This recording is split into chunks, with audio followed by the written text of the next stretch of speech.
আরে স্যার যে কি ব্যাপার, কালকে 26 জানুয়ারি প্যারেডের জন্য নাকি? আরে প্যারেড তো আছে, কিন্তু একটা এমার্জেন্সির জন্য ইমিডিয়েট আমাকে এয়ারপোর্ট যেতে হবে। তুমি যাবে কি?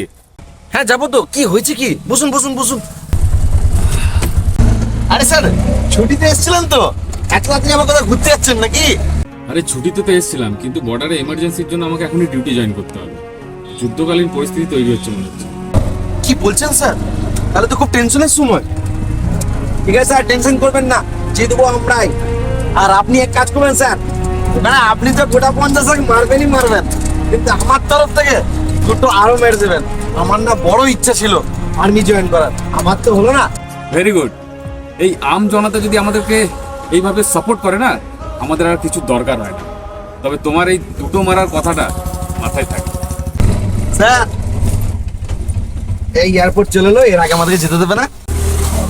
তাহলে কত হলো তোমার? কি যে বলেন স্যার, আপনার কাছে পয়সা নেবো? আপনি দেশের জন্য এত লড়ছেন, আর আপনার কাছে আমি পয়সা নেবো? আরে এটা কি বলছো তুমি নেবে না? এটা তো তোমার অধিকার। আর জওয়ানের আসল ধর্মই হলো সততা, এটা তো তোমাকে নিতেই হবে। না না স্যার, আমি নিতে পারবো না পয়সা। আমি তো দেশের অধিবাসী, তো এইটুকু তো আমি করতেই পারি স্যার। আপনি খালি আমার ওই কথাটাতে খেয়াল রাখবেন। আচ্ছা, তোমার দুটো তো মনে থাকবে। নমস্কার। সীমান্ত দেশে নিরাপত্তা রক্ষার দায়িত্বের জন্য মেজর প্রসাদ যে অসীম সাহসিকতার পরিচয় দিয়েছেন, সূত্র অনুযায়ী জানা গেছে তিনি একটি সফল অভিযানে 50 জন জঙ্গিকে নিহত করেছেন।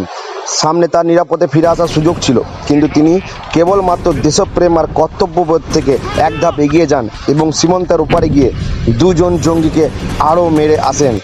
সেই সময় এক জঙ্গি ছলনার কারণে মেজর প্রসাদকে গুরুতর আহত করেন এবং মেজর প্রসাদ ওখানে শহীদ হয়ে যান।